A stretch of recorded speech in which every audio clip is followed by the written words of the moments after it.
સરકારે રત્ન કલાકારો માટે કરેલી જાહેરાત પેકેજને રત્ન કલાકારોએ આવકારી હજુ પણ એક રત્ન કલાકારોની માંગ બાકી છે।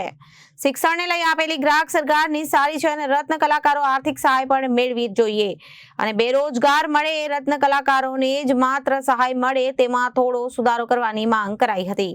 સરકારે રત્ન કલાકારો માટે કરેલી જાહેરાત પેકેજને રત્ન કલાકારોએ આવકારી હજુ પણ અનેક રત્ન કલાકારોની માંગ બાકી છે। શિક્ષણને લઈ આપેલી ગ્રાહક સરકારની સારી છે, રત્ન કલાકારોએ આર્થિક સહાય પણ મળવી જોઈએ, બેરોજગાર મળે એ રત્ન કલાકારોને જ માત્ર સહાય મળે તેમાં થોડા સુધારો કરવાની માંગ, જેની ઇન્કમમાં મોટો ઘટાડો થઈ ગયો છે તેવા રત્ન કલાકારોને પણ આર્થિક સહાય લાભ મળવો જોઈએ।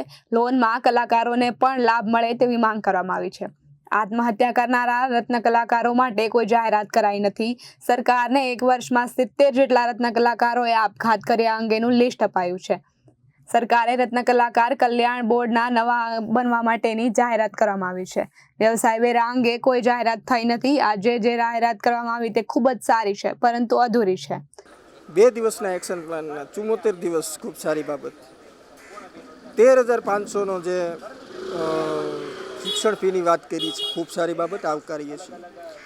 મોટી ઇન્ડસ્ટ્રીઝ માટે નાની જાહેરાત કહી શકાય, પરંતુ નિર્ણયને આવકારીએ છીએ। એટલા માટે આવકારીએ છીએ કે અત્યારે રત્ન કલાકારોને મદદની ખૂબ જરૂર છે। 15-30 હજારનું કામ કરતા હતા, 15,000 આવી ગયા છે, તો એ લોકોને શિક્ષણ ફી ક્યાં લેવા જવાની? સંપૂર્ણ રીતે બેરોજગારના સર્ટિફિકેટ કોણ આપશે? બીજી વસ્તુ કે રત્ન કલાકાર કલ્યાણ બોર્ડની માંગ અમે શું કામ કરી કે એનાથી હકીકત લાકડો માલુમ થાય કે કેટલા લોકો આમાં કામ કરે છે અને એના થકી આપણે યોજનાઓનો લાભ મળી જાય। આત્મહત્યા કરનાર રત્ન કલાકારોના પરિવારને મદદ કરવામાં આવે અને વ્યવસાય વેરો નાબૂદ કરવામાં આવે। આપણા ગૃહ રાજ્ય મંત્રી ખૂબ જાગૃત છે, વન પર્યાવરણ મંત્રી ખૂબ જાગૃત છે, મુખ્યમંત્રી પણ ખૂબ જાગૃત છે, કાયદા પ્રત્યે ખૂબ માન ધરાવે છે। તો રત્ન કલાકારોને લેબર કાયદા મુજબ PFO, ગ્રેજ્યુટી અને બોનસના લાભ અપાવવા માટે અભિયાન ઉપાડે ગૃહમંત્રી, એવું હું તમને કહેવા માગું છું। અને મને વિશ્વાસ છે આપણા રાજ્યના અને સુરતના મજૂરાના વિધાનસભાના ધારાસભ્ય અને આપણા રાજ્યના ગૃહમંત્રી છે, મને ગર્વ છે કે એ આ અભિયાન ઉપાડશે। आज जो जाहिरात हुई है 13,500 जो शिक्षण फी रत्न कलाकार बेरोजगार हो उसका बालक को मिलेगा, उसमें मेरा मानना ऐसा है कि ये जो जाहिरात है लॉलीपॉप समान है, क्योंकि ये 2008 में जो योजना हुई थी रत्नदीप कौशल्य योजना, उसमें कोई कारीगर को ये लाभ नहीं मिला था। ऐसी ये योजना है कि बेरोजगार संपूर्ण अपने कैसे साबित करेंगे? पहले तो ये सवाल है। अभी जो 2.5 साल से जो रत्न कलाकार जो परिस्थिति में गुजर रहा है उसका काम 50% हो गया है। जो 40,000 का काम करता था वो अभी 20,000 का ही काम करता है। वो महंगाई तो ज़्यादा ही बढ़ती जा रही है, तो उसमें वो घर कैसे चलाएगा? तो वो रत्न कलाकार के बच्चे को भी लाभ मिलना चाहिए। मेरा ऐसा मानना है कि उसमें सुधारा करना चाहिए। मारू नाम है रमेशभाई झिलरिया અને હું ડાયમંડ વર્કર યુનિયન ગુજરાતના પ્રમુખ તરીકે કામ કરું છું। એ કહો કે આજે જે સરકારે જાહેરાત કરી છે, જાહેરાતને લઈને તમારું શું કહેવું છે? સરકારે જે જાહેરાત કરી છે જાહેરાતને અમે આવકારીએ છીએ। ખાસ કરી જે બાળકોના શિક્ષણ ફી બાબતે જે જાહેરાત થઈ છે એ જાહેરાત ખૂબ સારી છે અને અમે એને આવકારીએ છીએ।